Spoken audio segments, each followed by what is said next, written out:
Hi, welcome to a series of court reports and cases that were supervised by me, and the court reports were written by me. I've deliberately chosen ones that are quite dated, really, dating from the 1990s, so times have elapsed since these cases were committed. I've done that because they quite often involve quite sensitive issues. And I've deliberately protected the identities of everybody involved by changing names and some details here and there, so that hopefully nobody can recognise themselves, or, whether the victim or the perpetrator of the offence. My purpose for these talks is really to explain the role of the probation service. I don't think many people know what the probation service actually do. And my other purpose is that most people have a very harsh outlook on offending, really. And just over the last few years, the use of imprisonment has gone up substantially over the last 10 and 20 years. So much so that we can't build prisons fast enough anymore to cope with the number of people being sent to prison. And what I'm hoping by writing these, by explaining these cases, is for people to have a more rounded view of crime and a deeper appreciation of why people commit offences. And I'm hoping that as a society we could think about not only the best way of addressing offending behaviour, but also to understand why it's committed, but also to stop offences, people becoming offenders in the first place, stopping our children growing up into offenders. And I'm really passionate about that. And I think talking about these court cases gives a lot of clues as to why people go down that road of becoming offenders, rather than just, send everybody to prison. I think we need to be more sophisticated now and think about, why do people grow up to become offenders? So that's why I'm giving these discussions about court reports and cases that I've supervised. So in writing the court reports, let's talk about the role of the probation service.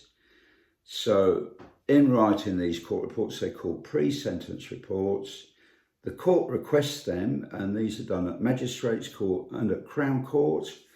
And the probation service is independent, completely independent of the prosecution and the defence.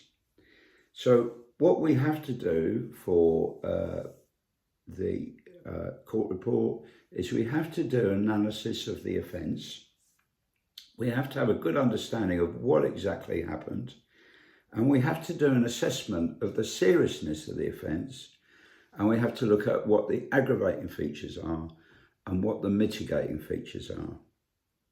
We need to look at the patterns of offending of the offender, if they previously offender.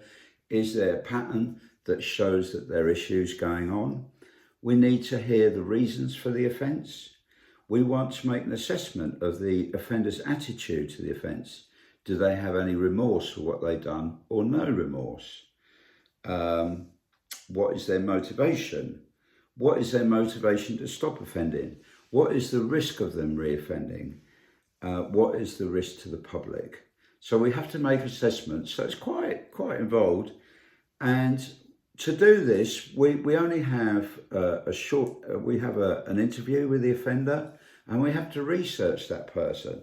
And we need good documents from the prosecution service and the police with the statements. We need a record of previous convictions. We need all that information. And then we need to check probation records and ask questions, plenty of questions, and to get confirmation of what the person's talking about. So sometimes it might need a few phone calls here and there.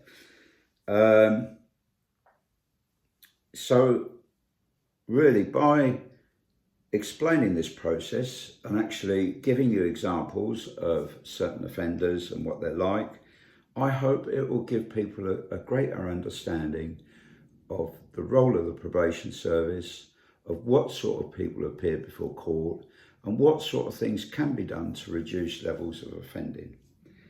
For example, the probation service have a number of really good programs to deal with different types of offences.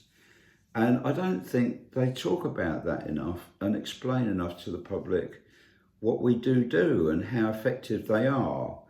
And indeed, they're very often much more effective than sending people to prison in terms of stopping people reoffending.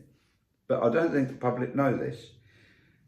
Similarly, there's some really good, excellent community service schemes where offenders do work in the community and do that as a punishment for their crimes in a constructive way, doing worthwhile work, much needed work very often in the community.